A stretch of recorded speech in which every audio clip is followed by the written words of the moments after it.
beans! Ito na, lumaki na sila. Lumaki na yun. Ito na yung mga tawag nito, cucumber. Doon na side wala pa. Maliit pa sila. Pero ito, look, lumaki na. Lumaki na. Cucumber po yan. I-harvest natin ito.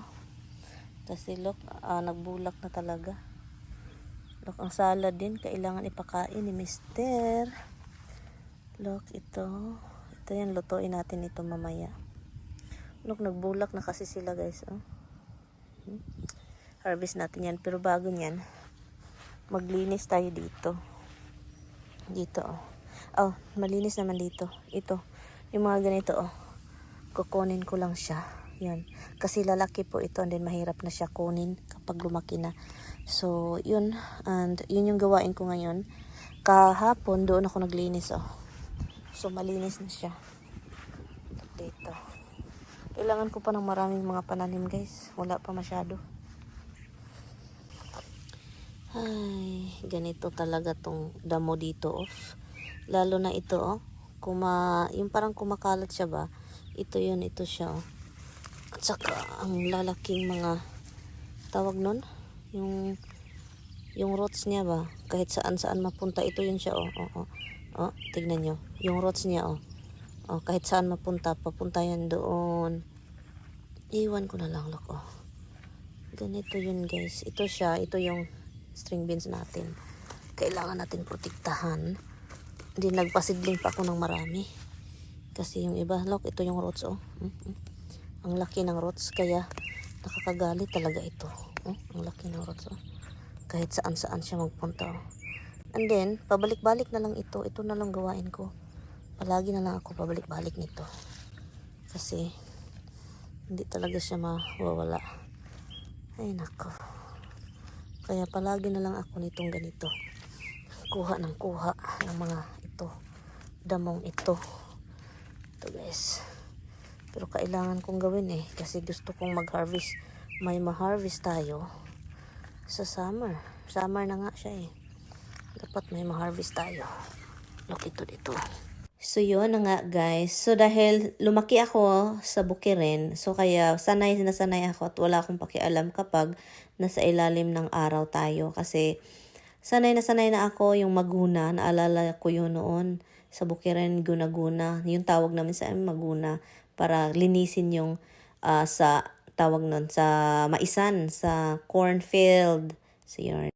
Tina-timelapse ko na lang ito dito guys kasi hahaba nito guys. At saka sobrang ano siya, yung tignan mo, sobrang worth it talaga pagkatapos kasi malinis. Yun na nga, nagutom na ako guys. Pumasok ako sa loob, niluluto ko tong leftover with egg.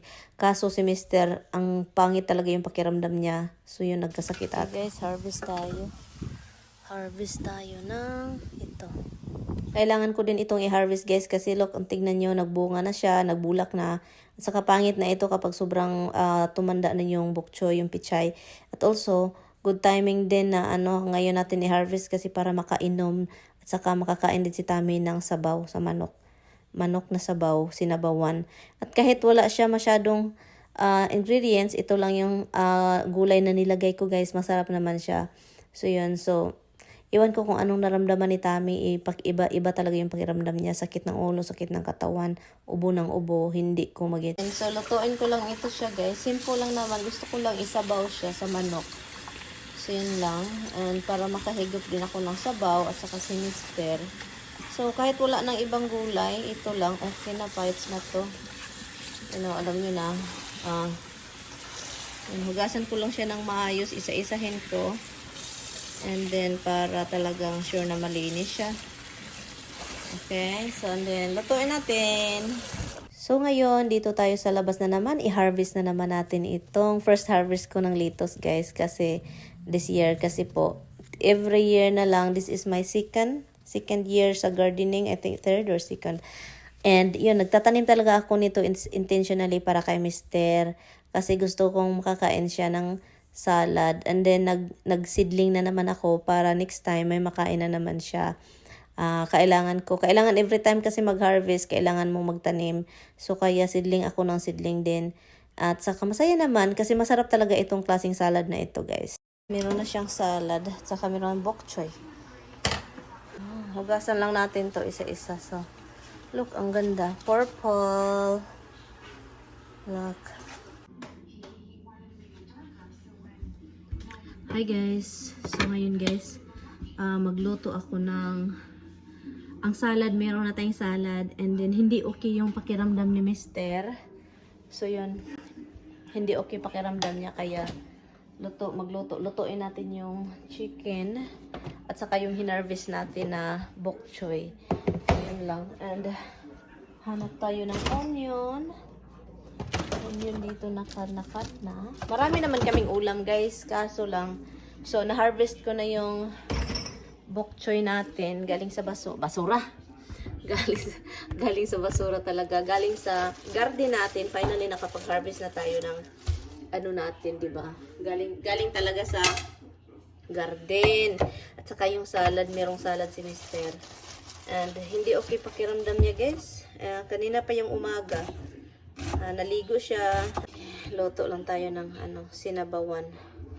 Counting onion lang kasi masarap yung onion. Yung sabaw may onion at saka ginger. Kailangan ko lang siyang lutuin para hindi siya masira. Kasi narvest ko na kasi nagbulak na siya guys. Nagbulak na talaga. Masarap kasi kapag galing sa garden fresco. Organic ba? Yung mga organic natin na mga anik-anik. So yun guys, lutuin ko lang to guys.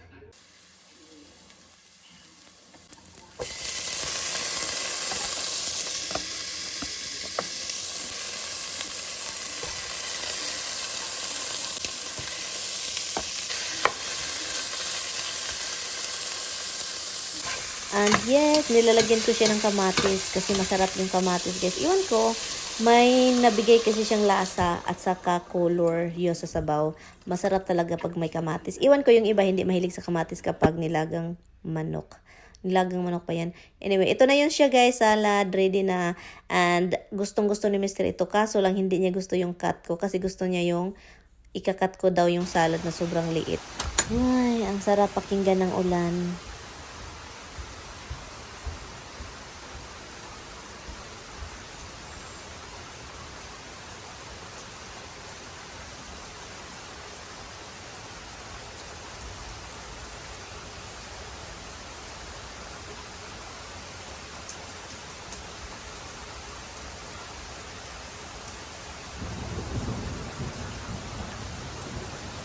Tara, pasok tayo sa loob. May kidlat ata.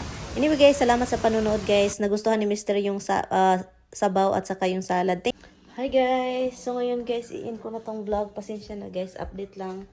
Update tayo. Hindi okay pakiramdam ng asawa ko. And, oops, hold on. Tapos natin ito. Dito ako sa... Andiyan siya. Hindi okay ang pakiramdam niya guys. So, i-in na natin itong vlog. Salamat pala guys. Nagustuhan naman niya yung sabaw. Kasi yung buhok ko, inano ko lang yung buhok ko. Inano ko pataas. Hindi po okay yung ano niya talaga. Pero andito siya sa harapan ng... Yun. Andun siya.